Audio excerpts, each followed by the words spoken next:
You now know a deep, dark secret of mine. A reasonable amount of money. Kind of an insane purchase now looking back on it. I would also try to dig in a little bit deeper and say, I do think that that's actually disappointing. That's a little bit of a tough one. Okay, before I left for Patagonia, I promised that I would do a Q&A, and a bunch of you have chimed in with really great questions that I'm excited to dive into here today.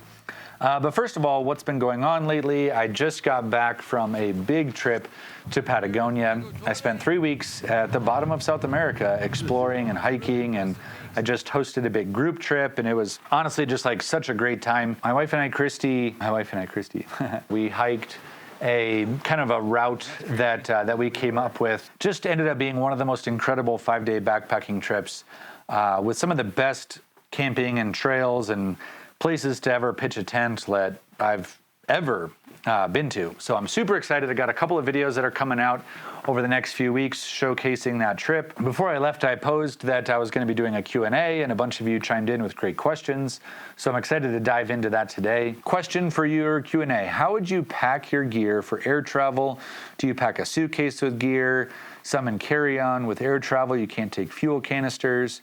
Do you map out locations to buy when you arrive? Really, the heart of the question is, how do you plan for doing a big international trek like this? And actually, while I was in Patagonia, I filmed a quick thing that I hope will help answer this question. If you're curious about how we've logistically made a lot of this stuff happen, so we rented a vehicle in Calafate, Argentina, and that was honestly pretty expensive. But just in terms of packing and gear and stuff like that, we flew with all of our own backpacking gear. So I brought down this Z-Pack Sarcol, and one of the reasons why I wanted this is because it's real minimal frame. It's very lightweight, easy to like compress down and just like fit in a suitcase. And so rather than fly with this as like a packed thing with sleeping bag, tent, all that, etc., in this, I actually packed that into here. So inside this roller suitcase, I brought down everything that Christy and I would need for backpacking here. So we brought our own tent. I brought the Nemo Dagger 2-person tent, which isn't the lightest or smallest tent, but that was kind of the point, is I wanted something a lot more robust to be able to withstand Patagonian wind and weather. And it kind of got worn down. Like there's like little holes in it. There's stuff that have broken off because the weather was so intense here. And I think if we had like more of an ultralight tent, I don't know how it would have performed. So I'm glad to have had that. Brought down this like cook kit with like a pot and a stove and cups and cutlery and everything like that. No fuel, can't fly with fuel. That we were able to just buy here at a gear shop. Christy had the Zenbivy 10-degree quilt. I had the new -5-degree quilt here, also from Zenbivy, which was certainly overkill. Actually, it was way warm for the conditions. Patagonian weather is notoriously unpredictable, highly variable, and the biggest thing about it was the wind and the rain. It wasn't actually extreme cold. It did get cold, it did get below freezing, but it wasn't like extreme. It's not like Antarctica here. Christy also has the Outdoor Vital CS40 pack, which has been a really good fit for her. She really likes it, very comfortable.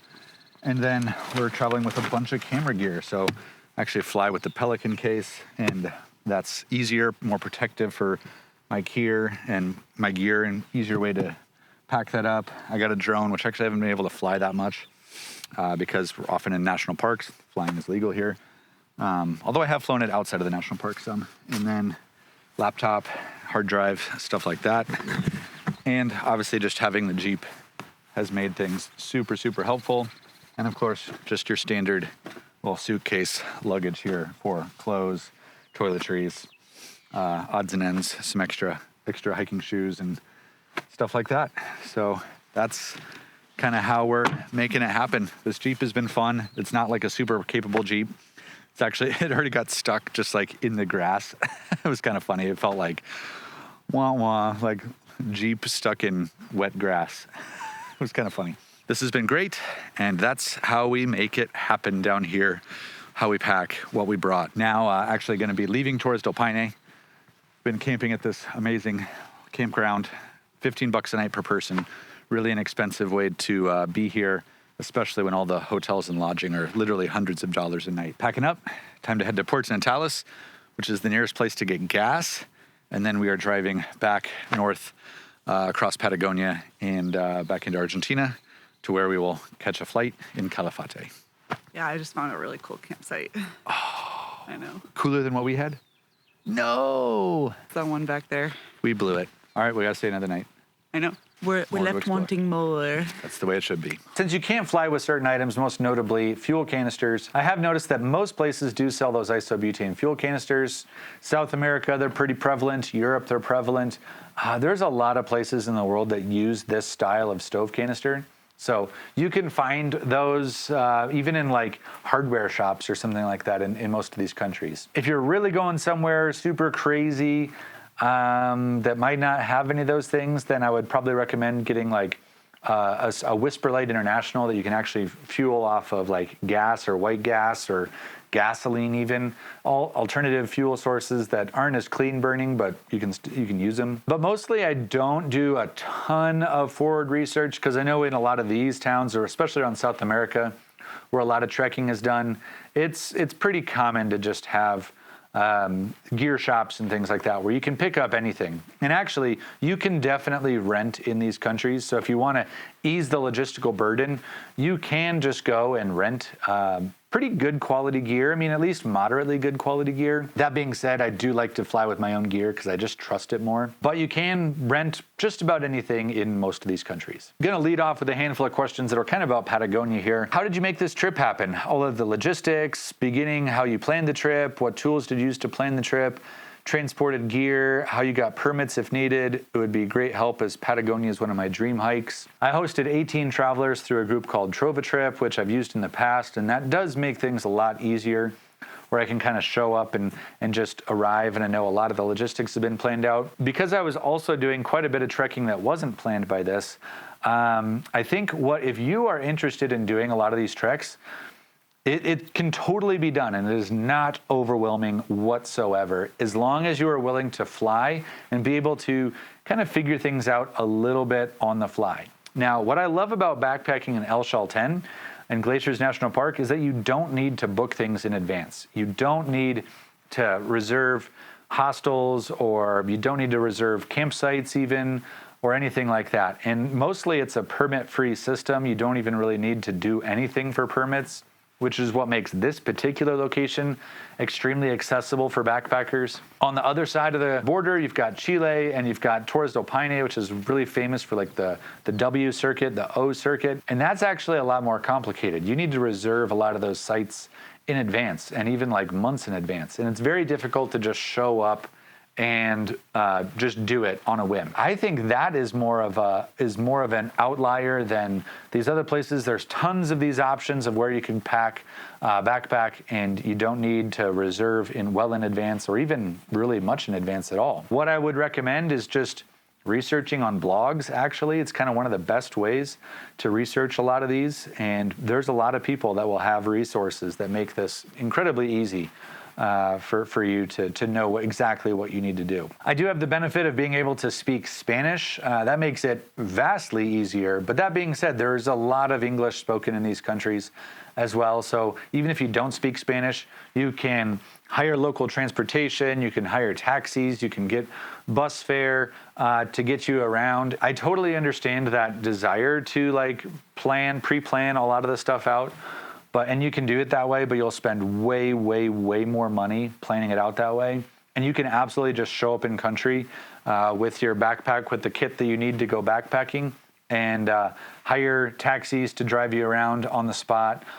Just get on a bus or public transport and kind of move your gear and kit around that way. And then the town of El Chaltén, particularly, is right on the doorstep. You can literally walk from your hotel or your hostel or the campsite and just go into the backcountry and go camp for 4 or 5 days or whatever you're going to do. And I highly encourage anybody who's interested in doing it to just get out and go. You can do it. Similarly, how do you plan what you take with you when you're traveling internationally? What do you buy and rent in country? For the most part, I travel with all the gear that I'm going to need outside of the fuel that I'm going to use for my backpacking stove, which I can source in country, no problem.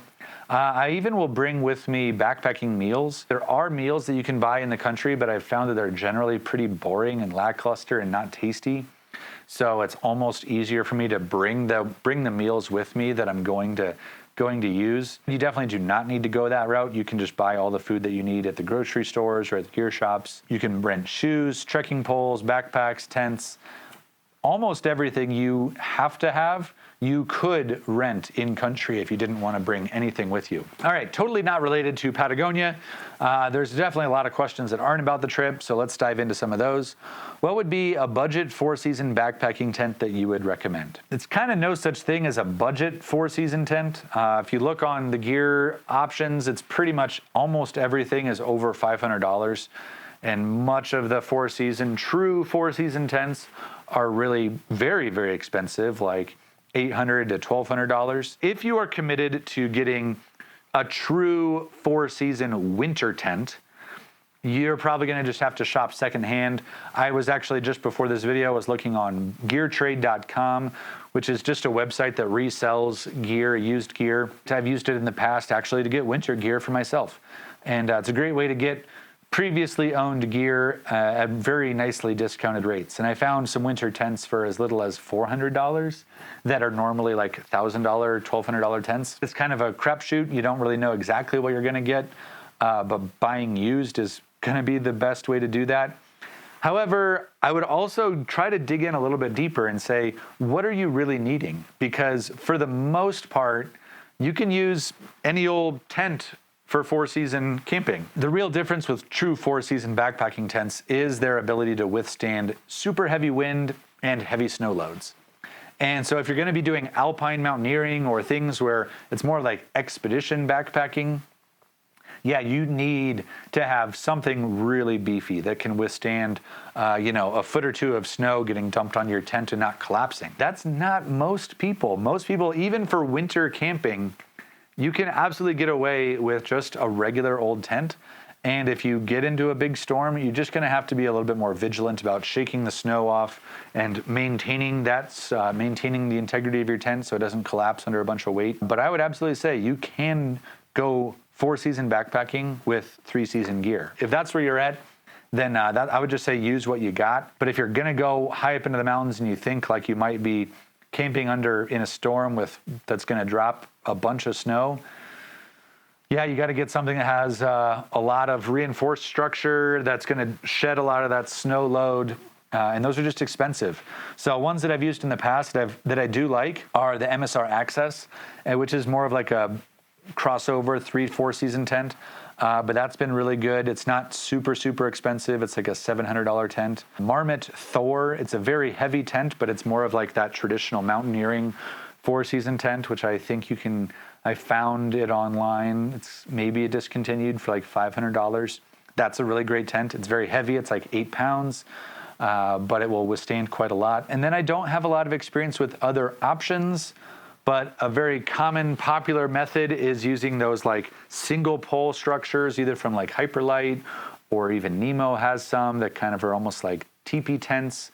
Those are great because the snow doesn't really hang on them and they can shed that snow. And that can be a cheaper, simpler, lighter option for winter camping as well. On the thread of winter camping, what is a big enough backpack for winter season? Did you buy your first 110-liter backpack for that? That's referring to the very first backpack that I ever bought for backpacking. I did buy a 110-liter backpack from Gregory.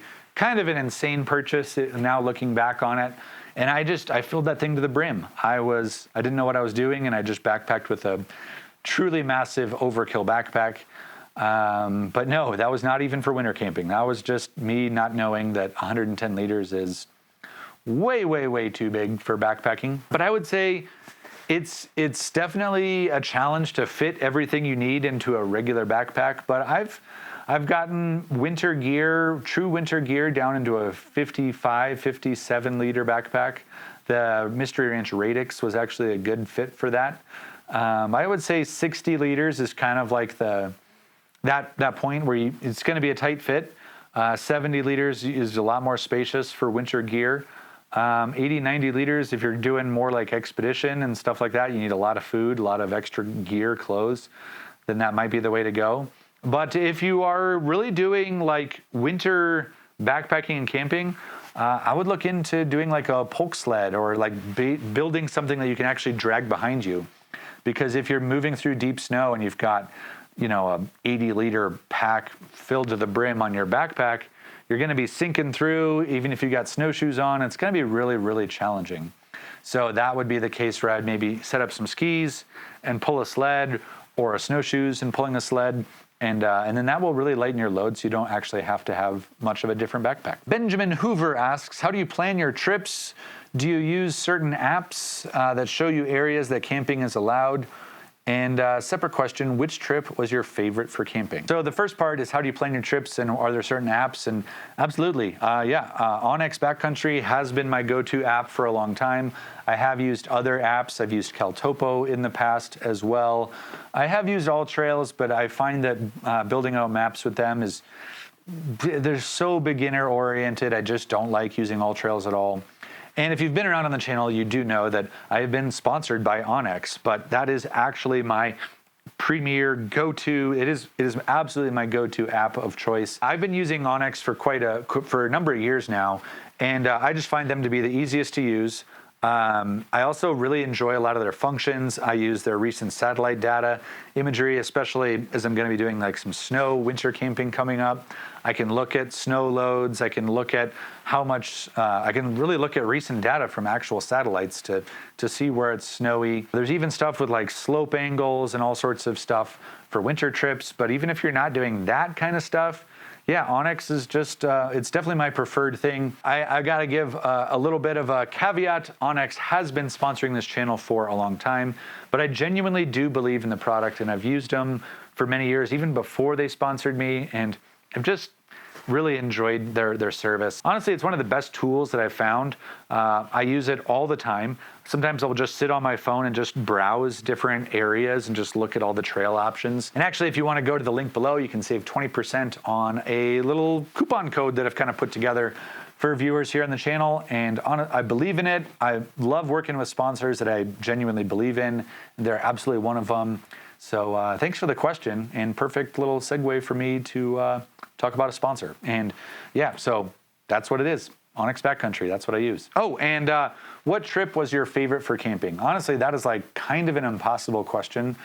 I've had so many places, but maybe recency bias. I just was at the most mind-blowing campsite in Patagonia, right at the base of Fitzroy, at the base of this lake. There was only other climbers there, and my mind was totally blown. That was probably my favorite. Probably got to say some spots in maybe Zion National Park, a little more accessible, a little more local. I love the Grand Canyon. Always loved camping in the Grand Canyon.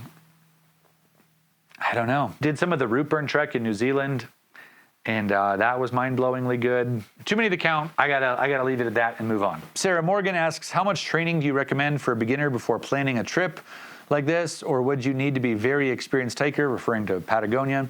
Is there anything you can do to prepare your body for the rigors of altitude? I'm from the UK. We don't have many places to get elevation. Anything you can suggest? Well, funny thing about Patagonia is that it's actually really low elevation. It looks like a high elevation area.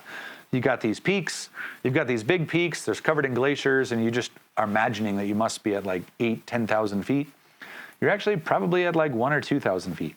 So it's a great place to hike for people, even if you're not really well-adjusted to altitude. If you're going to somewhere else that is at high altitude, general recommendation is to go for as many days in advance as you can. I would say if you're going into that like 6,000 to 10,000 foot range, get yourself like a day or two in advance. If you're going to like 10,000 to 15,000 feet, probably need like 2 to 3 days in advance before any trekking to just be at altitude, climb stairs in the hotels and stuff like that. And there's really not that many other ways that you can train other than just going and doing it. I live at 7,000 feet, so I have an advantage, but most people, if you're living at sea level or close to it, you're just going to have to go and give yourself a couple of days in country at altitude before you trek to get ready for whatever you're trying to do. Another Patagonia question. Have you been to Patagonia before? And are you two, referring to my wife and I, hiking the whole trip, or do you have time planned for doing other things? Yep, I've been to Patagonia before. I was there I did a big trip through 2015. I bought a one-way ticket to South America and just traveled for 7 months on my own down the length of the Andes. And I spent about 2.5 months in Patagonia, just Patagonia. Mind blown, amazing place. Ever since I've been there, I wanted to go back. And so this was my first opportunity to go back in 10 years. And I was really excited to bring Christy along with me. It's her first time. And we did a lot of hiking. But we also made sure that Christy is a big equestrian enthusiast, loves horses. And so we had to make sure that we could meet up with a gaucho and go for some horseback riding. And so we did make sure that we carved out some time for that as well. It was honestly pretty dang amazing. Okay, some random YouTuber named Backcountry Exposure, no idea who that person is, asks, what piece of non-backpacking gear has been your best piece of gear for 2025? Which I'm wondering if they're talking about what I'm looking forward to using, or if they're talking about maybe typo and it was 2024. Not sure, Devin, maybe clarify. I mean, Backcountry Exposure, whoever you are. Non-backpacking gear. That's a little bit of a tough one because I'm trying to think of what I use that isn't regular backpacking gear. So things that come to mind are my Govee thermometer, which is really mostly used for like household applications. I really like being able to see what temperature it is, either overnight, put it outside my tent. I use a Tyvek sheet sometimes, which is kind of like a home building tool, just piece of like waterproof sheeting that can replace a footprint. It's much lighter. I don't use them a lot, but that is like a non-backpacking piece of gear that I use. Smart water bottles. I use smart water bottles all the time now, and that's a new thing. That's just kind of a consumer grocery store item, and I use those all the time, whether it's mixing up my electrolyte drinks or connecting a filter to it or using something like that. So a smart water bottle is a pretty handy tool to use as well. It's also lighter than traditional Nalgene bottles and things like that. So yeah. Is that an unsatisfying answer? I'm sorry, that might be unsatisfying. David Cooper asks, what is something coming out in 2025 that you are most looking forward to getting your hands on? I'm not sure if it technically counts, but the Durston X Dome. Really like to see what I'm always fascinated by Dan Durston's innovations. And so I know that there's some people that have gotten their hands on that gear, but I have not yet. I'm really looking forward to that. The Thermarest new kind of luxury backpacking mattress, that looks pretty cool and innovative. It's not a new piece of gear, but I just got it. Actually just used it for the first time in Patagonia, but the Z-Packs Arcall. I'm really looking to push the boundaries on that and really get a lot more miles on that. Very cool backpack. I really liked using it, and I just want to use it more. There's a new Zen Bivy winter quilt that I'm excited to be using some more. I actually also took that one to Patagonia, but going to be using that for an upcoming winter trip and testing the limits of that winter quilt, so that could be kind of cool. Yeah, that's my answer. What are your thoughts on Mystery Ranch being bought by Yeti and them phasing out consumer packs? Ever since Yeti bought Mystery Ranch early, like a year ago, it's a little bit unclear what's actually happening, but it's a lot of people ask me because I'm kind of been known for being a fanboy of Mystery Ranch for a long time. Mystery Ranch was acquired by Yeti, and who knows what's really going to happen. There's kind of nothing official, but I'm not surprised that the reports are that Yeti is actually just interested in Mystery Ranch's like government contracts with military and overland or wildland firefighters. The backpacking line is probably going to disappear. I do think that that's actually disappointing. I'm disappointed because I did really like what role they played. I thought that Mystery Ranch was so good at catering to the anti-ultralights and the other side of the spectrum, that people just want to like go and carry heavy stuff and just go and kind of luxury camp, and maybe they've got kids and they want to backpack with a bunch of their kids' stuff, so they're not ultralight stuff doesn't work for them. There's a place for backpacks that can carry heavy loads, and I wish that Mystery Ranch, I hope that they don't get phased out, but I won't be surprised if they do. And I think that's pretty sad. I think they had some innovative things. I liked what they made with like the running vest chest strap. which I've seen some other companies pick up on. But that was one of my favorite backpacking innovations of the last few years. I'm going to shed a tear for Mystery Ranch if they do kind of become a non-public company and it's just military and firefighting backpacks. We'll see. Have you tried the Baron mesh layers, poly or wool? Are you a member of Backpacking Light? I haven't tried any fishnet layers. That's new to me. So I've been hearing that the fishnet layers are a great way to go for cold weather camping.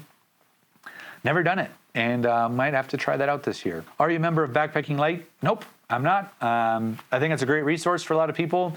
Don't know a whole lot about it. I've never been a member of that, but seems like a cool community if you are looking for, a helpful tutorial site or community-driven tutorials and learning backpacking and things like that, but I haven't been a part of it. Does doing YouTube professionally feel like it wrecks it for you? Does this just feel like a job? Thankfully, no, this does not feel like a regular job. I feel super lucky, blessed, if you will, that I get to do what I do. And even though I did say that I was feeling some of the kind of the exhaustion of doing a video per week, I love making videos. I love doing this line of work. And honestly, I loved doing it before when I was working in television, but it's even better now. I love making YouTube videos and connecting with you as an audience. Super fun. Plan on doing it for years to come.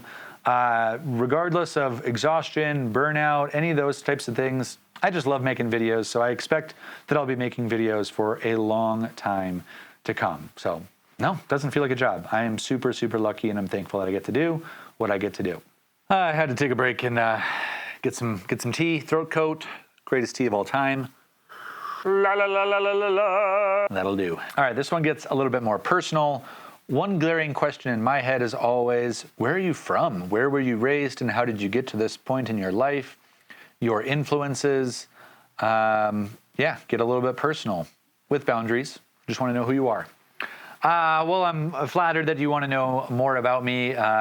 Just as a super brief overview, born in Colorado, grew up in Arizona, went to college at Northern Arizona University.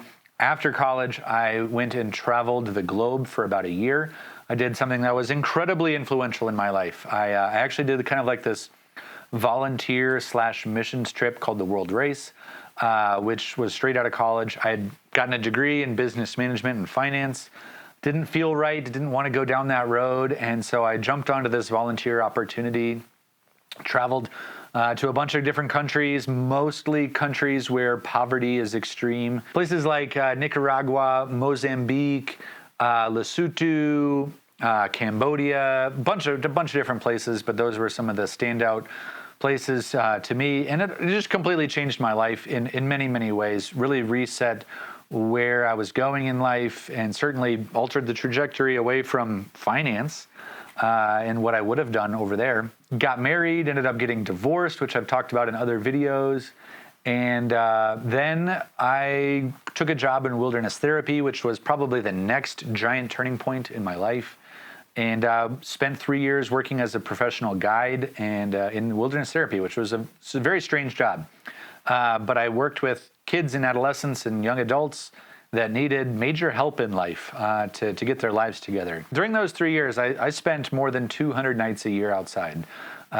Crazy time, super fun time in my life. And that ultimately led into working for Backpacker Magazine as a gear tester. That led to hosting the TV show Epic Trails. And that led to doing what I'm doing now in YouTube. So super thankful for all those influences. There's been highs and lows. There's been heartache. There's been a lot of pain there, of course. But that's where I'm at, and I'm really thankful to be where I am now, making videos for you here on YouTube. Funny how life works. Okay, James Bromlett, can't wait for the Earthship. Is that still on? This goes back to something I posted kind of maybe last summer, where I talked about all the interests that I have that most people don't know about me, including Earthships. I'm still really interested in it. And in fact, my wife and I are trying to save up money, and we'd love to buy land and build our own Earthship, or at least some sort of like maybe a slightly more modern configuration of an Earthship, incorporating a lot of Earthship principles into our home. But yeah, absolutely. I never released a video that I was working on about the Earthship that Christy spent a month building for somebody else, and was part of the Earthship Academy doing there. And the reason why was because I was really diving into this on backpacking, and it just never really felt like the project kind of didn't quite take the same shape that I had originally envisioned. I never completed it because it just didn't quite feel like the right fit. I do still intend to occasionally, here and there, make videos that are going to be not about backpacking. Might feel like kind of out of left field now, but that backpacking, camping, those things are my bread and butter. That is what I love making content about. But at the same time, I still have other interests, and I'm gonna continue to do those. In terms of actually doing my own Earthship build, that'll probably be several years down the road. Highly interesting to me, but it's gonna take a little bit to get there. Leonella Stare, thank you for the great videos. I would really like to learn more about how you go to sleep. You never really talk about sleepwear. If I ever didn't see, if I might have missed something. Does that mean you're wearing the same things as you do during the day? That's actually a really great question. I'm really passionate about people getting great sleep, and sleep in the backcountry can be a daunting thing. I'm assuming that this is a question about backpacking sleep and not just how I sleep in my home. Generally speaking, it is a little bit seasonal dependent. I do like bringing a pair of either leggings or not leggings, like just a pair of pants that are really lightweight, that are good for sleeping in. One of the reasons why I like sleeping in pants or long johns when I'm backpacking is because if I'm sweating through the day and I'm feeling grimy, it actually really helps me feel cleaner at night. So my legs aren't sticking to either the sleeping bag or just one leg sticking to the other leg. I definitely wear usually long johns if it's colder, or like really thin kind of like hippie pants when it's warmer out. But I do think it's a good idea to bring backpacking, like when I go backpacking, to bring something that you will feel clean in.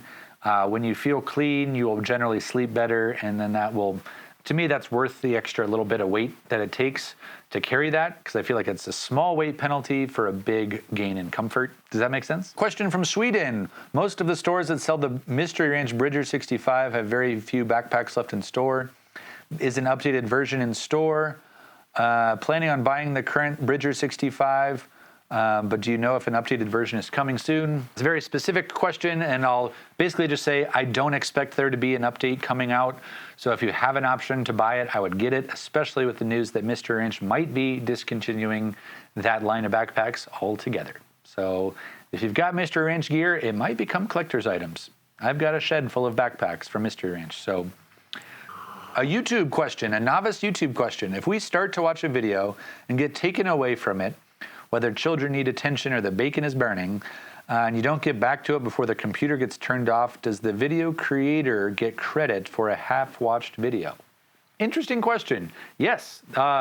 Basically, as soon as you click on that video, the creator will get credit for a view, which is why views is not necessarily the most important metric.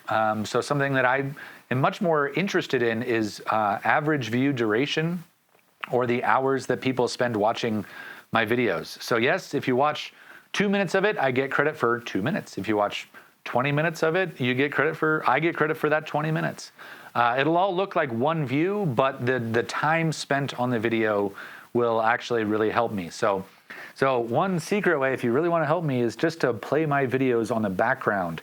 I've got a whole series of very nice ambient videos that are great for studying, relaxing, putting on in the background. That actually goes a long way to helping me. So if you want to do that, do that. We just published our first video. I started a channel with my daughter, filming everything with a phone and editing with CapCut. Is there a small list of items you would recommend to help us get through the first 100 videos without breaking the bank? So if you're just filming with your phone, that's awesome. I think you can do a lot with a phone. Don't necessarily need to invest in a camera. I think the biggest thing is audio. You gotta have decent audio. People will not forgive really bad audio. That would be the number one thing to solve. And so I would either get like the DJI mics or Rode mics, or even just a really simple plug-in that will adapt to your phone if you're filming with a phone. But My first investment would be a microphone for sure. And then as you get into it, if you keep going and you want to get like separate cameras, then you can go down that road. But audio equipment, number one. People will not forgive bad audio, but people will forgive shaky footage, grainy footage, those kinds of things, if the story or the person is compelling and interesting. So absolutely just focus on repetitions, make as many videos as you can. That's the number one way to grow and to learn, is just to make, to publish, to create, learn, and do it again. And slowly and surely, you will get a lot better at it. I'm really thankful to my original days of learning YouTube is I could do it when it didn't matter.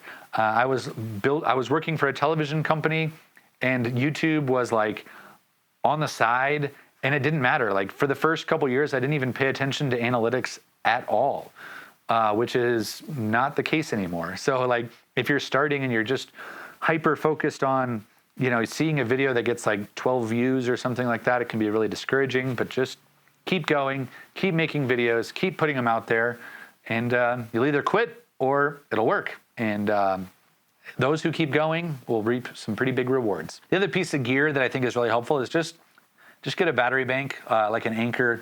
It doesn't have to be anything crazy, just something so you can recharge your phone a bunch of times, or camera batteries. I don't really like using solar chargers for shoots because I think they're really inefficient. They're very slow. I just bring lots and lots of batteries or battery banks, and that's just the way it is. Dustin Van Duren asks, was wondering about your Grand Canyon experience.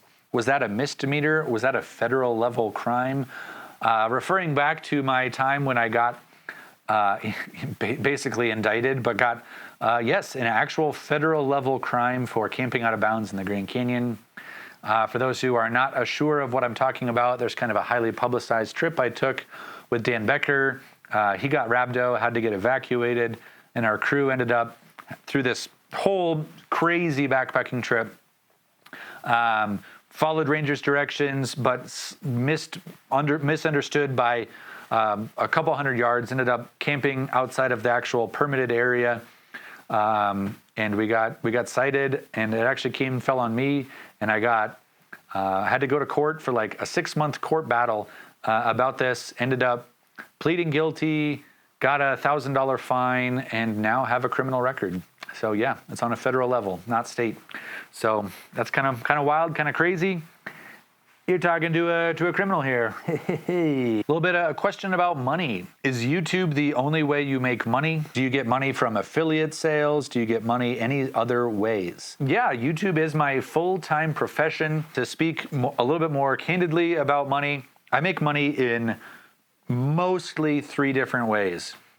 When you watch a video, I will get credit from that, and Google will actually pay me a percentage of whatever the ads that popped up or were involved in YouTube at the time of you watching that, and I will get a percentage of that money. And it is a reasonable amount of money. It's enough to kind of borderline live on, although I shared some pretty specifics.